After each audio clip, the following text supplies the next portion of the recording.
বর্তমানে ধারণা করা হচ্ছে যে বাংলাদেশে হাইপারটেনশন বা উচ্চ রক্তচাপ একটা বড় জনস্বাস্থ্য সমস্যায় পরিণত হতে যাচ্ছে।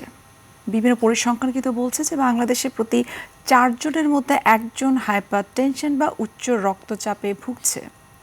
আজ আমরা আলোচনা করার চেষ্টা করব যে এই হাইপারটেনশন বা উচ্চ রক্তচাপের সংখ্যাটা কেন আসলে বৃদ্ধি পাচ্ছে, কিভাবে এটিকে আসলে প্রতিরোধ করা যেতে পারে। এই বিষয়গুলি কিন্তু আমাদের আজকের আলোচ্য বিষয়। দর্শক, আপনাদের সবাইকে আমন্ত্রণ জানাচ্ছি আরটিভি স্বাস্থ্য বিষয়ক নিয়মিত আয়োজন মেডি ক্যাফে পাওয়ার্ড বাই নেভিয়েন। আমি নুসরাত দীপা আজ আপনাদের সঙ্গে রয়েছি। দর্শক, আমাদের আজকের আলোচ্য বিষয় হচ্ছে জরুরি অবস্থা, হাইপারটেনসিভ ক্রাইসিস।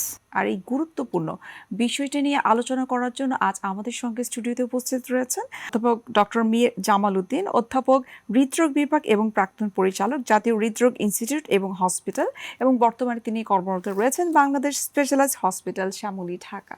স্যার, আপনাকে স্বাগত জানাচ্ছি আমাদের আজকের অনুষ্ঠানে। স্যার, যেটি বলছিলাম প্রথমে যে হাইপারটেনশন বা উচ্চ রক্তচাপটা বর্তমানে এটাকে ধারণা করা হচ্ছে যে একটা বড় জনস্বাস্থ্য সমস্যায় পরিণত হচ্ছে। একটু যদি আমাদেরকে বলতেন যে আমাদের আজকের যে আলোচ্য বিষয় যে হাইপারটেনসিভ ক্রাইসিস, যেটিকে আমরা জরুরি অবস্থা বলছি, এই হাইপারটেনসিভ ক্রাইসিস বলতে আসলে কি বোঝায়? অলরেডি আপনি বলেছেন যে আমাদের দেশে উচ্চ রক্তচাপ গ্রাজুয়ালি খুব বাড়তেছে। এখন বর্তমানে অ্যাডাল্ট ইন্ডিভিজুয়ালে হাইপারটেনশনের ইনসিডেন্স প্রায় 20 to 25%। কিন্তু এটা যদি আর একটু বয়স ভেদে আমরা ভাগ করি, 30 to 49 ইয়ার্স, সেখানে অ্যাপ্রক্সিমেটলি 40%। এবং মোর দ্যান 60 ইয়ার্স যদি ধরি আমরা, তাহলে 50% ইনসিডেন্স উচ্চ রক্তচাপের। তাহলে এই উচ্চ রক্তচাপের ইনসিডেন্স ধীরে ধীরে বাড়তেই আছে। এবং ওয়ার্ল্ড ওয়াইড সারা বিশ্বে যদি আমরা দেখি যে উচ্চ রক্তচাপ কী পরিমাণ আছে, সারা বিশ্বে প্রায় 1.7 million people are suffering from hypertension ভুগতেছে তার ভিতরে। এবং এটা আমাদের রোধ করতে হবে এই কারণেই যে এই উচ্চ রক্তচাপের জন্যই সারা বিশ্বে প্রতি বছর প্রায় 7.5 মিলিয়ন পিপল আর ডাইং, মারা যাচ্ছে। এবং সারা বিশ্বে যত মৃত্যু হয় তার ভিতরে 12.5% মৃত্যু হলে উচ্চ রক্তচাপের জন্য। হাইপারটেনসিভ ক্রাইসিস বলি, এই হাইপারটেনসিভ ক্রাইসিসটাই হলো important cause of this mortality. মৃত্যুর জন্য হাইপারটেনসিভ ক্রাইসিসটাই ইম্পর্টেন্ট। তাহলে হাইপারটেনসিভ ক্রাইসিস আমরা কাকে বলি? হাইপারটেনসিভ ক্রাইসিসটা আসলে দুইটা ভাগে ভাগ করা হয়। একটা হলো হাইপারটেনসিভ এমার্জেন্সি, আর একটা হলো হাইপারটেনসিভ আর্জেন্সি। তো এই দুটো মিলিয়ে হাইপারটেনসিভ ক্রাইসিস। তাহলে আমরা সাধারণভাবে যদি বুঝতে চাই যে ক্রাইসিসটা কি, তাহলে আমরা বুঝবো যে হঠাৎ করে যদি কারো ব্লাড প্রেশার খুব বেড়ে যায়, মোর দেন 180 সিস্টোলিক ব্লাড প্রেশার, আর নিচেরটাকে আমরা ডায়াস্টোলিক ব্লাড প্রেশার বলি, সেটা যদি মোর দেন 120 মিলিমিটার অফ মার্কারি বেড়ে যায়, তাইলে তখন আমরা হাইপারটেনসিভ ক্রাইসিস বলি। এই ক্রাইসিসটাকে আবার দুটো ভাগে আমরা ভাগ করে নিছি। একটা হলো হাইপারটেনসিভ আর্জেন্সি, আর একটা হলো হাইপারটেনসিভ এমার্জেন্সি। আর্জেন্সি এবং এমার্জেন্সি এই দুটো হলো যে তার হাইপারটেনশনের আবার কতগুলো টার্গেট অর্গান আছে আমাদের। সে টার্গেট অর্গানের যদি কোনো ক্ষতি হয়ে থাকে, অলরেডি ড্যামেজ হয়ে থাকে, তাহলে সেটাকে আমরা এমার্জেন্সি বলি। আর টার্গেট অর্গানের কোনো ড্যামেজ নাই অথচ খুব suddenly developing high blood pressure, সেটাকে আমরা আর্জেন্সি বলি। এই দুটো মিলিয়ে হাইপারটেনসিভ ক্রাইসিস। আচ্ছা, আমরা কিন্তু বাংলাদেশের বিভিন্ন পরিসংখ্যান বা সমীক্ষায় কিন্তু দেখেছি যে বলা হচ্ছে যে বাংলাদেশের যদি 10টা গুরুতর রোগ থেকে থাকে তার মধ্যে হাইপারটেনশন কিন্তু 1 নম্বরে রয়েছে। তো আপনার কাছে স্যার কি মনে হয় যে এটিকে আসলে আমরা কিভাবে প্রতিরোধ করতে পারি? হ্যাঁ, এটা খুবই জরুরি। এটা খুবই জরুরি। এবং এই হাইপারটেনশন প্রতিরোধ করাটাই, কিছু কিছু রোগ আছে আমরা এখনও জানি যেটা প্রতিরোধ করা যায়। এবং প্রতিরোধ করতে পারলে আমরা এটাও জানি যে প্রিভেনশন ইজ বেটার দ্যান কিউর। যে কোনো একটা রোগ হয়ে গেলে তখন তাকে কিউর করা যে কঠিন কাজ, চিকিৎসা খরচ এবং তার যে ঝুঁকি, তার থেকে আমরা অ্যাভয়েড করতে পারি যদি আমরা তাকে প্রিভেন্ট করতে পারি, মানে প্রতিরোধ করলাম। সে প্রতিরোধ করতে হলে উচ্চ রক্তচাপ কাদের হয় সেটা আমরা দেখলাম যে অ্যাডাল্টদেরই বেশি হয়। তাহলে অ্যাডাল্ট পুরুষকে বা অ্যাডাল্ট মহিলাদেরকে কিভাবে আমাদের উচ্চ রক্তচাপ কন্ট্রোল, উচ্চ রক্তচাপ যাতে না হয় সেই চেষ্টা করতে হবে। সেই জন্য আমাদের কিছু কিছু যেমন আমাদের প্র্যাকটিক্যালি উচ্চ রক্তচাপের এখনও সারা বিশ্বে 90% ক্ষেত্রে কোনো কজ জানা যায়নি, মানে কারণ জানা যায়নি, শুধু ধরে নেওয়া হয় যে these are the risk factors, যেটার জন্য এটাকে সাইলেন্ট কিলার বলা রাইট। হচ্ছে। এটার কোনো কজ জানা যদি যেত তাহলে ওই কজকে প্রিভেন্ট করলে আর এটা হতো না, কিন্তু সেটা করা যাচ্ছে না।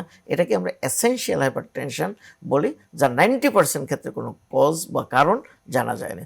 অনলি 10%, 10% কজ আমরা জানি, সেগুলি ওয়েল ট্রিটমেন্ট আমরা করতে পারি, সেকেন্ডারি হাইপারটেনশন বলি। তাহলে এই যে উচ্চ রক্তচাপ, তাহলে আমরা না হয় সে কীভাবে চেষ্টা করব? তাহলে আমার একজন পূর্ণবয়স্ক পুরুষ বা মহিলা, সে যদি প্রতিদিন কায়িক পরিশ্রম করে, সে যদি লবণের পরিমাণ বেশি না খায়, 5 গ্রাম আমরা বলি খাওয়ার জন্য প্রতিদিন, এবং সে যদি স্মোকিং না করে, তার যদি ডায়েট হ্যাবিট সুষম খাবার খায় এবং বডি ওয়েট কন্ট্রোল রাখে, তাহলে তার উচ্চ রক্তচাপ হওয়ার প্রবণতা কমে যাবে, কিন্তু একদম বন্ধ করা যাবে না। অর্থাৎ আমরা একটা বিষয় কিন্তু আসলে প্রতিটি ডিজিজের ক্ষেত্রেই কিন্তু আমাদের বিশেষজ্ঞ আপনারা যারা রয়েছেন সবাই কিন্তু একটা কথাই কিন্তু বলে যে ওজনটাকে নিয়ন্ত্রণে রাখতে হবে, রাইট। যেটি শুধুমাত্র হাইপার টেনশন নয়, বিভিন্ন ধরনের ডিজিজের রিস্ক অনেকটাই কমিয়ে ফেলে। অনেক। জি, যাদের পরিবারে অনেকের ক্ষেত্রে আমরা দেখেছি যে বাবা মায়ের বা দাদা দাদি তাদের রয়েছে, তাদের যে নেক্সট জেনারেশন বা বাচ্চা কাচ্চা যারা রয়েছে, তাদের জন্য আপনার পরামর্শ কি যে কত বছর বয়স থেকে তাদের আসলে স্ক্রিনিং এর আওতায় আসা উচিত বা সচেতন হওয়া উচিত? এটাই সবচেয়ে এখন আমরা বেশি গুরুত্ব দেই এই ফ্যামিলি হিস্ট্রিকে। ফ্যামিলি হিস্ট্রি যার থাকে, যদি এই ফ্যামিলি হিস্ট্রিতে মা বাবা অথবা দাদা নানা এদের যদি উচ্চ রক্তচাপ, ইসকেমিক হার্ট ডিজিজ, হার্টের অসুখ যদি থাকে, তাহলে ডেফিনেটলি নেক্সট জেনারেশনের ছেলেদের বা তারপরের জেনারেশনের হবেই। সুতরাং তাদের জন্যই আমাদের বেশি দৃষ্টি রাখতে হবে যে তাদের যেন ডিলে হয়। মানে হাইপারটেনশনটা যেমন কারো 40 বছরে হলো, সে যদি 60 ইয়ার্স পর্যন্ত বাঁচে, তাহলে 20 বছর সেটার বহন করতে হবে, তার ওষুধপত্র খেতে হবে, তার পার্শ্ব প্রতিক্রিয়া প্রিভেন্ট করতে হবে। আর যদি তার 40 বছরে না হয়ে 50 বছরে হয়, যে 60 বছরে যে হয়, তাহলে সে আরও অনেক কম সময় ওষুধ খেতে পারবে, জীবনটা আরও অনেক হয়তো লাইফ স্পান অনেক বড় হবে। সেই কারণেই যাদের ফ্যামিলিতে উচ্চ রক্তচাপ আছে, তাদের ক্ষেত্রে যেই পয়েন্টগুলি আমরা বললাম, যে কায়িক পরিশ্রম, বডি ওয়েট কন্ট্রোল, সোডিয়াম কম খাওয়া, এক্সারসাইজ করা, অ্যালকোহল অ্যাভয়েড করা, এইগুলি ইয়াং বয়স থেকেই শুরু করতে হবে, যাতে করে উচ্চ রক্তচাপ বা হার্টের অসুখ এগুলি ডিলে হয়, দেরিতে আসে। স্যার, আমরা অনেক ক্ষেত্রে কিন্তু দেখেছি যে কেউ হয়তো হাইপারটেনসিভ পেশেন্ট, রেগুলার ওষুধ গ্রহণ করছেন, কিন্তু তার ঘুমটা খুব একটা রেগুলার না। সুতরাং এই ইরেগুলার ঘুমটা কি তার এই হাইপারটেনশনটাকে বাড়িয়ে দিতে পারে কিনা বা প্রভাবিত করতে পারে কিনা? ধন্যবাদ আপনাকে। অবশ্যই sleep is very important for maintaining normal blood pressure. যার উচ্চ রক্তচাপ আছে তাকে নির্দিষ্ট সময় 8 ঘন্টা, 6 থেকে 8 ঘন্টা আমরা বলে থাকি, ঘুমাতেই হবে। সাধারণ লোকের জন্য এটাই উচিত যে 6 থেকে 8 ঘন্টা ব্রেনকে স্লিপ করে রাখা। কিন্তু অনেকে কিন্তু মনে করে যে আমি তো রেগুলার ওষুধ খাচ্ছি, সুতরাং ঘুম কম হওয়া বা অন্যান্য স্ট্রেসফুল কাজ করে সেটা আমাকে খুব একটা প্রভাবিত নাও করতে পারে বা ক্ষতি নাও করতে পারে। না, উচ্চ রক্তচাপের ক্ষেত্রে যেমন ম্যানেজমেন্ট অফ দ্য হাইপারটেনশন, সেখানে উচ্চ রক্তচাপের ম্যানেজমেন্ট দুইটা অংশ। একটা অংশ হলো লাইফস্টাইল মডিফিকেশন, আরেকটা অংশ হলো মেডিকেশন, মানে ঔষধ। তাহলে লাইফস্টাইল মডিফিকেশন সবার জন্য জরুরি, সকল উচ্চ রক্তচাপ যাদের আছেন। তাহলে তাদের সেই লাইফস্টাইল মডিফিকেশনের ভিতরে তার রেগুলার যে এক্সারসাইজ করা এবং যে খাবার যেগুলি আমরা বললাম অ্যাভয়েড করা, চর্বি জাতীয় খাবার অ্যাভয়েড করা, স্মোকিং অ্যাভয়েড করা, এগুলি তো করতে হবে। একই সাথে তাকে রেস্টও নিতে হবে, সেই রেস্টটাও যেন এডিকুয়েট পরিমাণে হয়, অর্থাৎ অ্যাটলিস্ট 6 থেকে 8 ঘন্টা ঘুমাতে হবে। স্যার, এই উচ্চ রক্তচাপ নিয়ে কিন্তু আমাদের আরও অনেক প্রশ্ন রয়েছে, আমাদের অডিয়েন্স কিন্তু অনেক ধরনের কোয়ারিজ করতে চাই, সেগুলো আপনার কাছ থেকে জানার চেষ্টা করব। একটা বিরতির সময় হয়ে গেছে, আমরা বিরতি নিচ্ছি। সুপ্রিয় দর্শক, আপনারা দেখছেন RTV স্বাস্থ্য বিষয়ক নিয়মিত আয়োজন মেডি ক্যাফে পাওয়ার বাই নেপিয়ান। নিয়ে নিচ্ছি ছোট্ট একটা বিরতি, আমাদের সঙ্গে থাকুন।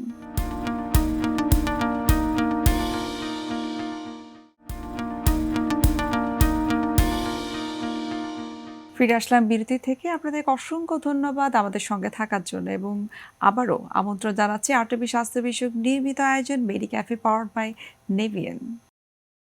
স্যার, যেমনটি বলছিলাম যে উচ্চ রক্তচাপ নিয়ে কিন্তু আমাদের অডিয়েন্স বা আমাদের সকলেরই কিন্তু অনেক ধরনের কোয়ারিজ থাকে। যেমন অনেকে মনে করে থাকে যে আমার ঘাড়ে ব্যথা হচ্ছে, সুতরাং সেটা হয়তো সাধারণ ঘাড়ে ব্যথা। আবার অনেকে মনেই করে থাকে যে আমার ঘাড় ব্যথা হচ্ছে মানে আমার হয়তো প্রেশার বেড়ে গেছে। সো এই যে কনফিউশনটা কাজ করে, একটু আমাদেরকে যদি বলতেন যে কারো যদি প্রেশার বেড়ে যায় তার আসলে সায়েন্টিফিক্যালি কি ধরনের লক্ষণ দেখা দিতে পারে? এটা আসলে খুবই গুরুত্বপূর্ণ আমাদের উচ্চ রক্তচাপের ব্যাপারে। এখানে তাইলে আরেকটু স্ট্যাটিস্টিক্স সহ বলবো। আমাদের সারা বিশ্বে যত রোগী না উচ্চ রক্তচাপের আছে তাদের অনলি 50% ডায়াগনোসড। মানে ১০০ জন যদি হাইপারটেনশনের রোগী থাকে ৫০ জন মাত্র ডায়াগনোসড হয়। আর এই যারা 50% ডায়াগনোসড হয় তাদের যে মেডিকেশন নেয় 41%। এই 51%-এর যদি আমরা 100% ধরি তার 41% পিপল মেডিকেশন নেয়। এই যারা মেডিকেশন নেয় তাদের আবার অনলি 31% পেশেন্টের প্রেশার কন্ট্রোলে থাকে। তার মানে 68% পেশেন্টের আনকন্ট্রোল থাকে। তাহলে আমরা যদি টোটাল স্ট্যাটিস্টিক্সে যাই তাহলে ১০০ জন রোগীর যদি উচ্চ রক্তচাপ থাকে তার মধ্যে মাত্র 13% কন্ট্রোল থাকে। এই কন্ট্রোলটা কেন থাকে না এবং কেন সে বুঝে না যে তার উচ্চ রক্তচাপ, সেটাই হলো জরুরি। সেটা হলো যে উচ্চ রক্তচাপ একটা এমন একটা রোগ যেটা ইনিশিয়ালি কোনো হয়তো সিমটমই থাকবে না। কারো কারো ক্ষেত্রে ইনসিডেন্টাল ডিসকভারি হবে। হয়তো অন্য কোনো কারণে ব্লাড প্রেশার দেখাতে আসছে, হেলথ চেকআপের জন্য ব্লাড প্রেশার দেখাতে আসছে, তখন দেখা গেল উচ্চ রক্তচাপ। সুতরাং সে বুঝতেই পারে না।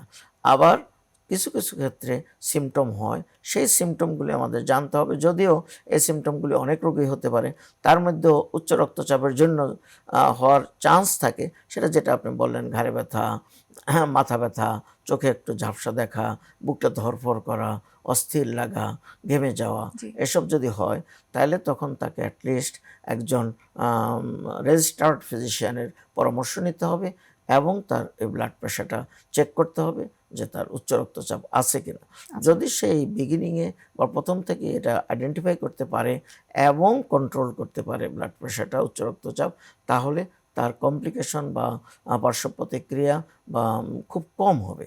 অন্যথায় তার এই যে হাইপারটেনসিভ ক্রাইসিসে চলে যাওয়া বা হাইপারটেনসিভ ক্রাইসিসের জন্য মর্টালিটি বা মরবিডিটি হওয়া সেগুলো কমে যায়। আপনার কাছে এখন ট্রিটমেন্ট প্রোটোকল সম্পর্কে জানতে চাই যে অনেকের ক্ষেত্রে আমরা দেখেছি যে তারা হাইপারটেনসিভ পেশেন্ট, রেগুলার ওষুধ খাচ্ছেন ডাক্তারের পরামর্শ অনুযায়ী, কিন্তু যখন প্রেশারটা কন্ট্রোলে চলে আসে তখন তারা পরামর্শ ছাড়াই কিন্তু ওষুধ গ্রহণ করাটা বন্ধ করে দেয়। এক্ষেত্রে তাদের কি জটিলতা তৈরি হতে পারে ভবিষ্যতে? এক্ষেত্রে উচ্চ রক্তচাপের রোগীদের জন্য স্ট্রেট ফরওয়ার্ড নির্দেশ যে তাদের ঔষধ একদম বন্ধ করা যাবে না চিকিৎসকের পরামর্শ ব্যতীত।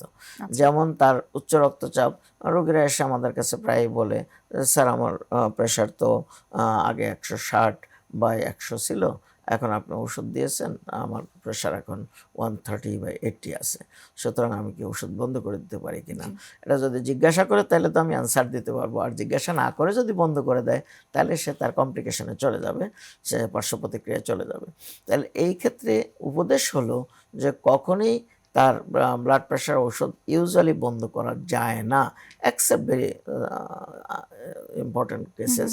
এছাড়া সকল ক্ষেত্রেই উচ্চ রক্তচাপের ওষুধ কন্টিনিউ করতে হয়।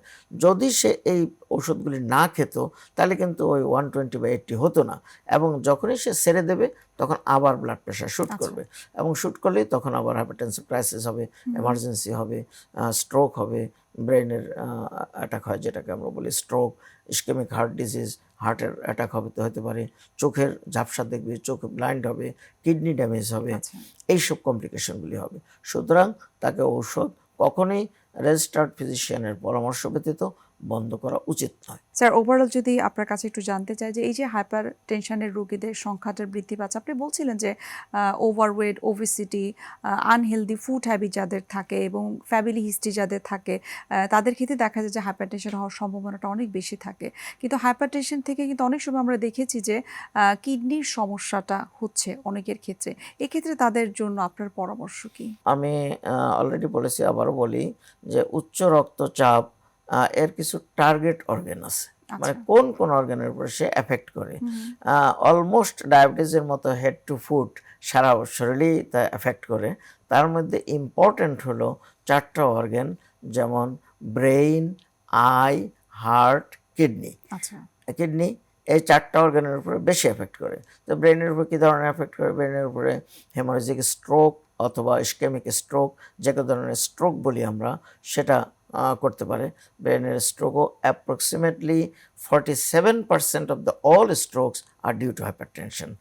এরপর আসি আমরা ইসকেমিক হার্ট, 53%। আর যদি আমরা ইসকেমিক হার্ট ডিজিজ হার্টকে এফেক্ট করে, তাহলে এই হার্টকে এফেক্ট করে অ্যাপ্রক্সিমেটলি 47-48% অফ হাইপারটেনসিভ পেশেন্ট। তারপরে আসি আমরা কি, চোখের উপর এফেক্ট করে। সিমিলারলি যেরকম ব্রেনের উপর এফেক্ট করতো, সেরকমই চোখের উপর এফেক্ট করে, ইভেন ব্লাইন্ডনেস হয়ে যেতে পারে। তারপরে আপনি যেটা প্রশ্ন করেছেন kidney, it is also one of the target organ. কিডনিকে এফেক্ট করে acute renal shutdown, kidney chronic renal failure এবং কিডনি ড্যামেজ হয়ে আলটিমেটলি ডায়ালাইসিসে চলে যেতে হতে পারে। এই কমপ্লিকেশন কিন্তু হতে পারে, এবং এর একটাই মূল মন্ত্র, সেটা হলো আমার উচ্চ রক্তচাপকে নিয়ন্ত্রণে রাখা। যদি আমি নিয়ন্ত্রণে রাখতে পারি, তাহলেই এই কমপ্লিকেশনগুলি অনেক ডিলে হবে। হয়তো কারো হবেই না, আর কারো কারো ক্ষেত্রে হইলেও 10 বছর, যার 10 বছরও হতো। আমরা এমনও অনেক পেশেন্ট পাই, হাইপারটেনসিভ পেশেন্ট, একবারই স্ট্রোক নিয়ে আসছে, একবারই ডেথ, একবারই মায়োকার্ডিয়াল ইনফার্কশন বা হার্ট অ্যাটাক নিয়ে এসেছে, একবারই মারা গেছে। মানে অ্যাকুট মায়োকার্ডিয়াল ইনফার্কশন বা হার্ট অ্যাটাক আমরা জানি যে 30% পেশেন্ট হাসপাতালে পৌঁছাতে পারে না। অল ওভার দ্য ওয়ার্ল্ড 30% পেশেন্টের ইনস্ট্যান্টেনিয়াস ডেথ হয়। এবং এই ইসকেমিক হার্ট ডিজিজের 40-50% ইটিওলজি কিন্তু আবার সেই হাইপার টেনশন। সুতরাং ওই হাইপার টেনশনে অ্যাকুট মায়োকার্ডিয়াল ইনফার্কশন বা ইসকেমিক হার্ট ডিজিজ করলো এবং পেশেন্ট একবারেই মারা গেল। সুতরাং সে যদি কন্ট্রোলে না রাখে, নিয়ন্ত্রণে না রাখে, তাহলে তার এই কমপ্লিকেশনগুলি খুব আর্লিয়ার হবে এবং ডিজাস্টার্স কমপ্লিকেশন হতেই থাকে। অনেকেই আছে, আমরা দেখেছি যে ঘরোয়া পদ্ধতিতে প্রেশার যখন বেড়ে যায় তখন তারা নিয়ন্ত্রণ করার চেষ্টা করে। যেমন বাংলাদেশের প্রেক্ষাপটে খুবই কমন কিছু খাবার রয়েছে, যেমন তেঁতুলের পানি, লেবু পানি খেয়ে তারা প্রেশারটাকে কন্ট্রোলে রাখতে চায়। এই বিষয়ে স্যার আপনার মতামত কি? এগুলো কি আসলেই কাজ করে থাকে? না, সায়েন্টিফিক্যালি এর তেমন কোনো ইয়ে নাই, এভিডেন্স নাই। যে আমরা তো আসলে এভিডেন্স বেসড মেডিসিন ডিল করি, সুতরাং এর এভিডেন্স খুব একটা কোথাও নাই যে তেঁতুল খেলেই ব্লাড প্রেশার কমবে বা অন্য কিছু খেয়ে ব্লাড প্রেশার কমাবে, এরকম কিছু নাই। যেমন আবার অনেকে, আপনি যেটা প্রশ্ন করছেন তার রিভার্স কোশ্চেন অনেকে করে, স্যার আমার প্রেশারটা তো একটু কমে গেছিল, আমি একটা ডিম খেয়ে ফেলছি, 2টো ডিম খেয়ে ফেলছি। এর কোনো জাস্টিফিকেশন নাই এর সাথে সাথে ব্লাড প্রেশার উঠিয়ে দেওয়ার জন্য। হ্যাঁ, যাদের হাইপোটেনশন প্রেশার কমে যায়, তাদের ক্ষেত্রে একটা আমরা যেটা ধরে নিতে পারি, যে যদি কোনো রকমের ইটিওলজি না থাকে খারাপ কিছু, যেমন ওই কার্ডিয়াক কমপ্লিকেশন কিছু না থাকলো, সেরকম কিছু যদি না থাকে, তাহলে তাদের ক্ষেত্রে হয়তো ওরাল স্যালাইন যদি খায়, তারা সল্টেড কিছু খালে সেটা কিছুটা ইমপ্রুভ করতে পারে। জি স্যার, আমরা অনুষ্ঠানের একেবারে শেষ পর্যায়ে। আমার মনে হয় আজকের আলোচনার মাধ্যমে আমরা হাইপার টেনশন নিয়ে যে যতগুলো প্রোটোকল রয়েছে, যেগুলো আমাদের মেনটেন করা উচিত, সেগুলো সম্পর্কে আমরা জানতে পারলাম। সেই সাথে কিছু মিথ রয়েছে বা মিসকনসেপশন রয়েছে, সেগুলো আপনার কাছ থেকে আমরা যথাযথভাবে জানতে পেরেছি। আপনাকে অসংখ্য ধন্যবাদ, এত ব্যস্ততার মাঝে আপনি সময় দিয়েছেন। আপনাকেও ধন্যবাদ, নেভিয়ান সায়েন্সকেও ধন্যবাদ তারা এই প্রোগ্রাম অ্যারেঞ্জ করার জন্য। সুপ্রিয় দর্শক, এতক্ষণ আপনারা দেখছিলেন আরটিভি স্বাস্থ্য বিষয়ক নিয়মিত আয়োজন মেডি ক্যাফে পাওয়ার বাই নেভিয়ান। আজ আমরা এখানে শেষ করছি, দেখা হবে আগামী পর্বে। সে পর্যন্ত আপনারা সবাই ভালো থাকুন, সুস্থ থাকুন। আল্লাহ হাফিজ।